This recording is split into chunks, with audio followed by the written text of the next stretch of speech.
Deceased by Troi. Another long day at work was finished, and Darren sighed with satisfaction and relief as he pulled up to his home. Shutting off the engine, he grabbed the gift bag sitting in the passenger seat and walked across the small front yard to his porch. The house seemed unusually quiet, but he brushed it off, telling himself that it was just his wife, Lisa, taking another nap, like she had taken to doing more often as of late. He paused a moment to gaze into the bag and smiled as he thought to himself, "She's going to love this." He unlocked and opened the door as quietly as he could and slipped inside. He removed his shoes and placed them on the mat next to the door. A noise in the dining room caught his attention, and he began making his way to the dining room through the living room. Walking slowly, he strained to hear any other noise as he crossed through the living room. Lisa wasn't asleep on the couch, and this set off his alarms. She always played some kind of music when she was awake. The house was silent. He knew something was wrong. As he entered the dining room, he found signs of a struggle. He dropped the gift bag on the ground as he shouted Lisa's name. Someone behind him cleared the throat, and he spun around to see who it was, but instead was struck on the head and everything went dark. Darren moaned as he woke up, with the sensation of warm blood dripping down his face and into one of his eyes. He tried to wipe it away, but found that his arms were tied to the armrests of the chair he was tied to. He couldn't see anything through the blindfold wrapped uncomfortably tight around his head. Fighting the urge to panic, he listened to his surroundings. Everything was quiet except for the sound of two women crying. He could recognize that one of them was Lisa, but the other he couldn't place. The crying of the unknown woman stopped and was replaced by soft whimpers. She began muttering almost too softly to hear. "No, I don't want to go back. I don't want to go," she said. She kept repeating the phrase over and over, getting louder while still speaking in a whisper until suddenly she screamed it. Whoever she was obviously young by the sound of her voice. Darren could hear his wife's crying intensify as someone stood up, stomped across the room, and then there was a loud crash with something falling over and glass breaking as his wife screamed. "Stop!" Darren suddenly shouted, fearing that Lisa had been hurt. Silence fell around them once again. The floor creaked as someone walked across the room towards him. They placed their hands on his wrists, which were sore from the rope fastened tightly around them, causing him to wince from the pain as they leaned their weight down on him. He could feel breath hitting his face. He could feel their face just inches from his face. His heart was pounding as he expected some kind of pain to be inflicted upon him.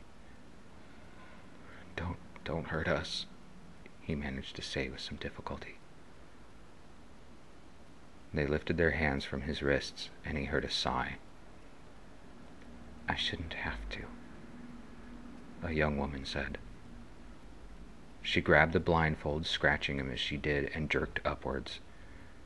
Her thumb hit the open wound on his forehead and ripped more skin, causing more blood to come pouring out. Light flooded his eyes, and Darren blinked several times in an effort to clear his vision. As his eyes focused, the image of a teenage girl came into focus. She stood in front of him, twirling up and down the blindfold in her fingers. Her lips were pursed and her eyes were wide as she glared down at him. He took a quick glance around and saw that he was at home in his dining room. He saw Lisa tied to another dining chair on the other side of the room with a strip of cloth tied around her mouth, tears streaming down her face. The girl cleared her throat, and he looked back up at her. She raised her eyebrows and jerked her head to the side. "Well?" she said sternly. "Why are you doing this to us?" he asked. She pulled out a kitchen knife from behind her back and held it to his face. "Don't you know who I am?" she asked. Darren looked at her face closely, but couldn't recognize her. "No, I don't. Who are you?" he said as he began to perspire. Her expression suddenly changed to fury, and she twisted the blade so that the point dug into his skin, causing him to tighten his face with the pain. "Who am I? Who am I?" she said loudly. "Wrong!" She shoved the blade forward and jammed it through his skin into his cheek, and the tip of the blade hit the bone underneath. Darren screamed with the pain as she ripped the knife awkwardly out of his cheek. She began pacing around the room, muttering something under her breath until she stopped beside the dining room table and stared down at it. "Who am I?" She was speaking a little louder now. "How does he not remember me? I don't know. I don't want to go back. I want a life. Who am I? Who am I? Do I know? Yes, I know who I am," she spat. She was speaking rapidly and increasing in volume as she continued. "I don't want to go back. I'm not going back. He knows. He knows. He knows. Who am I? Who am I? Who am I? Who am I? Who am I? Who am I? Who am I?" she screamed as she raised her empty hand and slammed her fist down on the table, forcing it to crack almost completely in half. Lisa screamed through the fabric covering her mouth and began sobbing again. The girl shot back over to Darren and held the knife pointed at his bleeding face and demanded, "Who am I?" "I'm sorry, I don't know. I don't know," he sobbed, his tears mixed with blood. "Wrong!" the girl screamed and thrust the blade down into his leg.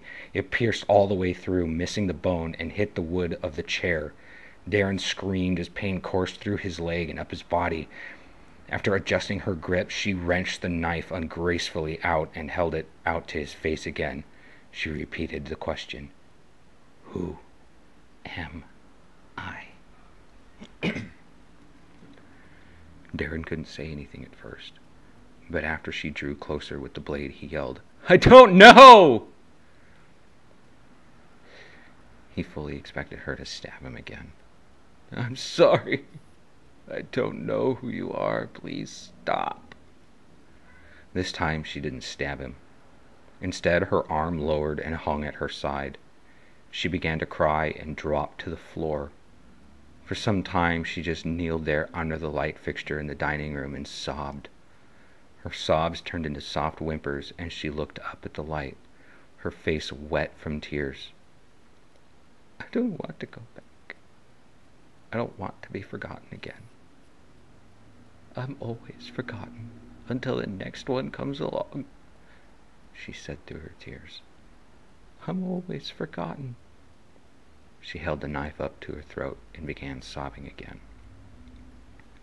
"Wait," Darren said, stopping her just as she began to push the blade into her skin. She froze in place, a small trickle of blood dripping down her neck. "Look, don't," he barely managed to say. His throat was dry and he needed to wet it, so he swallowed some blood-filled saliva with some difficulty. I'm sorry that I can't remember who you are right now, but please, help me to remember." The girl smiled and lowered the knife from her neck. She laughed through her tears and shrugged. "Okay," she said with a nod. "Okay. 7th grade. New school. You were alone. 3 months into the school year and no friends. Someone tripped you in the hallway between classes and you fell. Your books went everywhere. Then there was me. You looked up as I picked up your books, and I smiled at you," she explained sorrowfully, but with a sense of fond memory. She took a moment to wipe away the tears from her face, and then continued. "We were friends. Every day we hang out. Every day you'd go home, and then you'd come back, I was there. And then before the end of the school year, you told me you were moving. And then you moved away and forgot me. You had never invited me over. You never asked if you could come over to my house. Didn't even ask for my number. And because of all of this, I never had a family. I never had a home that was mine. When you got on the bus, I went away, only to reappear when you came back to school. And after you moved away, I ceased to be. Again." She was crying again. Darren searched through his memories. He looked back into his years in school and remembered the 7th grade. It was so blurry now, but there was something about what she said that sounded so true. He knew that she must have been telling the truth, but couldn't understand how. She couldn't have gone to school with him when she was still a teenager and he was in his 30s. This was all so confusing. "I fought my way out, and I searched for you, because you were the last friend that needed me. I thought that you'd remember me, that you would be the only one that would remember me. But you don't. I don't want to be forgotten again. I don't want to go back to the nothingness. I don't want to cease to exist." She held the knife up to her throat again and began to push it in. "Please don't," Darren said. His demeanor and the tone of his voice had changed. She paused as a small trickle of blood trickled down further. "Why?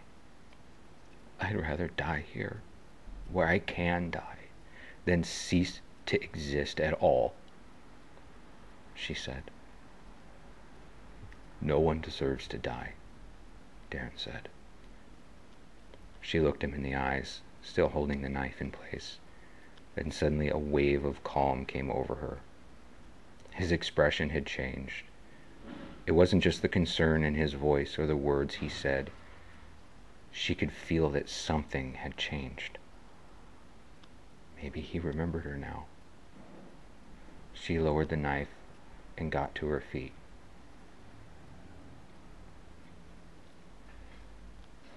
She bent down and picked up the bag, the gift bag that he had been carrying. She opened it up and smiled. She pulled out a small, stuffed crocodile with a big, smiling face and big, goofy eyes. And she laughed. "I love crocodiles. We always joked about having one as a pet, having a moat around a house, and it would swim there and be happy, and it would protect us all." And then she just continued to stare at this crocodile with a smile. After standing motionless, and then staring at him for what felt like an eternity, she put it down and finally moved and turned to face Lisa. "Fine. I won't kill myself," she said as she moved over to stand in front of Lisa. She leaned down and placed her hand on Lisa's pregnant belly just as the child inside kicked. Lisa was shaking with fear and crying. The girl smiled and asked, "Boy or girl?" "It's a girl," Darren said calmly. The girl reached out with the knife and cut the ropes around Lisa's wrists, freeing her arms. She returned to standing under the light fixture as Lisa pulled the cloth off of her mouth. "What's her name?" she asked. "Kimberly. Her name's Kimberly," Lisa said, being able to speak for the first time since this whole thing started. She pointed to Darren and continued, "He picked the name." The girl turned her head to face Darren. Her air had changed to that of serenity, and the room felt peaceful despite the violent state of the place, and the girl still holding the knife in her hand. She looked so happy. It was at that moment that she began to fade slowly away, never looking away from Darren. The knife suddenly dropped to the floor and stuck into the hard wood with a loud thud. Just before she was completely faded away, she spoke one last time. "You did remember me.